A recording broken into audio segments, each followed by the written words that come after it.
Mr. Waya. Hapa ningeua hapa. Panganipa pale kwenye Mr. Waya. Nileka aga. Ya. Mr. Connection. Aga.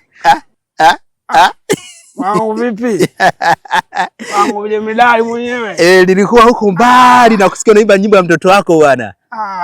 Ndo kasogea bwana. Vipi lakini? Wimbo unakwenda. Shikamoo. Mambo vipi? Safi mzima? Ya, niko poa. Kumbe unasikiliza nyimbo za mwanao? Mimi sina ubaya na mtu, nasikiliza Alikiba, nasikiliza Diamond, nasikiliza. Lakini hapa sijasikia ukiimba nyimbo ya Alikiba, nimesikia ukiimba za mtoto wako. Sasa unaangalia ambao umekaa vizuri kichwani kwa muda mrefu, unaenda nao. Nimesikia kama unataka labda upewe collab hapo, kwa sababu nimesikia kuna vitu ukao unasema uongezee vionjo. Amna, umesikia. Kwa mfano nikupa collab ungeiwekaje hiyo? Pale kwenye nini ya? Kwenye Mr. Waya pale. Mr. Waya. Ai. Mr. Connection. Wewe nani una heshima bwana? Sasa mzee, waziri wetu Mama Dorothy Gwajima ndio amekuwa akipinga sana swala la mmomonyoko wa maadili. Kabisa. Mbaya sana huo. Kwa hiyo amekuwa anaharibika, anafanya vitu vya ajabu.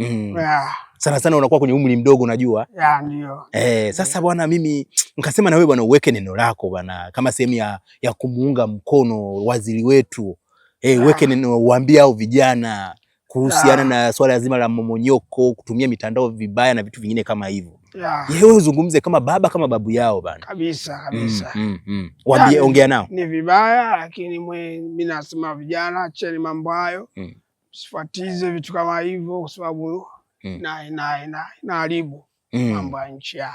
Mambo ya nchi yanaharibu. Sasa mzee, kwani wewe hujawahi kuona hivyo vitu mtandaoni na labda ukavitazama na kuvikemea? So kukemea mzee, ni kuangalia. Kuangalia yani? Yani mtandaoni unakutana na video ambayo haieleweki. Mmonyoko kwa mahali. Yenye mmonyoko. Kiukweli sijawahi. Hujawahi kuangalia kweli? Sijawahi. Kwa mzee, tukileta msaafu hapa ukaushika unaweza ukaapa kwamba hujawahi kuangalia video chafu. Kwa msaafu bwana huko mbali. Lakini mimi langu kwamba kama vipi wao waendelee kuangalia. Lakini mauaji mayupo.